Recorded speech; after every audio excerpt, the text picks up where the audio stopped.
In this video, I'm going to go over how to make an MCAT study schedule. The most common approach that you see people do is to separate their studying into two distinct phases. In the first phase, they learn all of the content for all of the subjects that are on the MCAT, and then in the second phase, they do practice questions over everything that they've learned. That approach is really flawed, and we're going to be doing something different. For this schedule, we're not going to have either one of those phases because we're going to be mixing learning content and doing practice questions over that content throughout the entire study schedule. Practice questions require you to recall and apply information, which is going to help you understand it better and have it more well memorized. So we need to be doing practice questions from the very beginning. To make a study schedule like this, you're going to need both a source to learn the content from and a source for practice questions. And that takes us into the first part of making the schedule, which is figuring out how the organization of your content resource aligns with the organization of your practice question resource. Once you have both resources, look at how your practice questions are organized. And then for each section of practice questions, figure out which chapters from your content resource contain the information that will prepare you for those questions. Do that for each section of practice questions and put that information into some sort of document to organize it all. Once you've created this document, you can move on to the next part, which is creating the template that you're going to use to go through each section of practice questions. For each section of practice questions, look at what chapters you need to cover to be prepared for those, and then go through each one. First, learn the information from those chapters, and then work on getting it memorized very well. And I recommend that you use the approach laid out in the video that I have about how to review content. Once you do that for all of the relevant chapters, do about 30 questions from that section. First, do the questions under normal timed testing conditions, and then review them. And I do have a video about how to review practice questions, and that's the approach I recommend taking. If you scored a relatively high percentage when you did your questions under the timed conditions, then you can move on to the next section. However, if you really struggled, then look back over the relevant chapters and over the questions that you missed, and take the time to find your weaknesses and make improvements. Once you feel like you've done that, take another set of about 30 questions and see if you really did improve.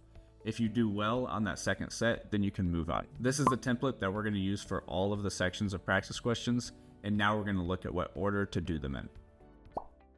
Within each one of the main subjects of practice questions, just follow the order that they are already presented in, because there's already probably some natural progression to them. I recommend that you focus on one main subject at a time and complete all of the sections of practice questions within it before moving on to the next one. And here's the order that I would cover the main subjects in, and I like this order because it has some natural progression to it where the next subject builds on the previous ones. Physics is a bit of an outlier because it doesn't build on the other subjects, so you have some flexibility with when you can do it, but do it around the time that you do the other CP subjects. You might have noticed that the psychology and sociology subjects are not listed here, and that's because I'm going to address what to do with those later on in this video. So go through each of the subjects in the order that we have listed here, and for each one, go through all of the sections of practice questions following the template that we laid out earlier. As you progress through going over these subjects, we want to incorporate taking sections from full-length practice tests.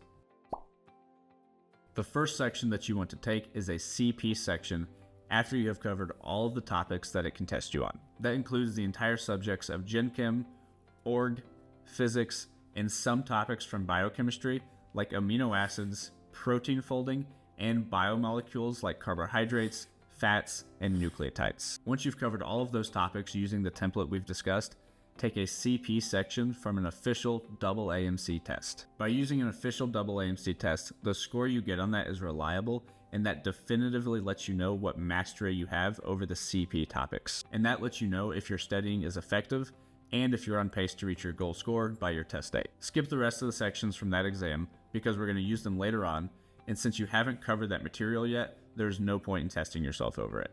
If your score is where you want it to be, then you can move on to studying for biochemistry. Follow the same template that we've already been using, and once you're finished with biochemistry, move on to biology. After that, take a BB section from the same AAMC test that you took the CP section from. By this point, you'll have an official score for both the CP and the BB section, which will give you great insight into the progress that you've made and how much work you still have to do. Now let's look at what to do for CARS and the Psych Soc section. Since these two sections don't build on any of the other information, you have some flexibility with how you can schedule them. For Psych Soc, there are 2 ways I recommend going over it, and either one is a viable option. The first is to treat it like the rest of the sections, give it its own block in the study schedule, and approach it using the exact same method that we laid out for CP and BB. The other approach you can take is to dedicate days to Psych Soc throughout the rest of your study schedule as you prepare for the other subjects. In either case, once you finish going through all of the sections of questions using our template, you can take a Psych Soc section from an official AAMC test. For CARS, I recommend that you start practicing for it either at the beginning or sometime before the halfway point of your studying. You want to start early enough that you have time to make improvements if necessary, but if you need to get the hang of studying for the other subjects first, it's okay if you don't start preparing for CARS right at the beginning. Once you start and feel like you've gotten the hang of it a little bit, you can plan to take a full section from a AAMC test. Now that we've covered how to prepare for each of the sections, let's talk about how to schedule in days to go over old material so that all of the information you've learned doesn't decay as you go over newer topics. Spaced repetition is a well-researched topic that has been shown to improve your ability to retain information, and it's something that I think every good study schedule should have. So throughout our study schedule, we're going to plan for days to go back over old information. Exactly how you plan this out depends on your own strengths and weaknesses, but I'm going to go over one way to do it just to give you some ideas. Starting at the very beginning, after you've gone over a couple sections of general chemistry questions, schedule your first day for spaced repetition. On this day, go back over the information that you've already covered and make sure you're not just rereading the chapters, but actively recalling the information. And then do a mix of practice questions from all of those sections. As you progress through Gen Chem, continue to schedule days to do this, and as you cover more and more information, you'll likely have to schedule multiple days in a row to do this in order to have enough time to go back over everything.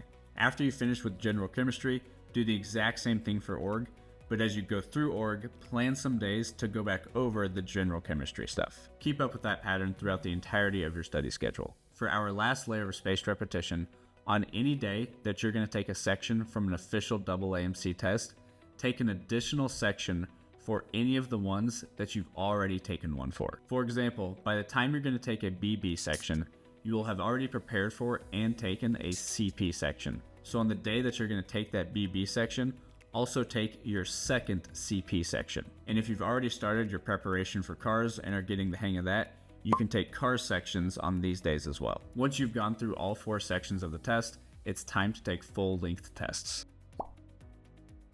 Ideally, by the time you reach this point, you should be feeling pretty well prepared for the entire test, and hopefully you're close to your goal score. However, it's nice to have some additional time here in case you're not at your goal score, you have some extra time to try and get closer, or if you are at your goal score, you have time to close up any remaining gaps that you think you might still have. At this point, you can use full-length tests to help you do that, and the experience of sitting down for the entire duration of a test is a really good experience to have. To prepare for a full-length test, I recommend that you first go through every subject and make a list of any weakness that you can think of. Take the time to work on those weaknesses by getting a better understanding of it, memorizing it better, revisiting old practice questions, or doing new practice questions over them.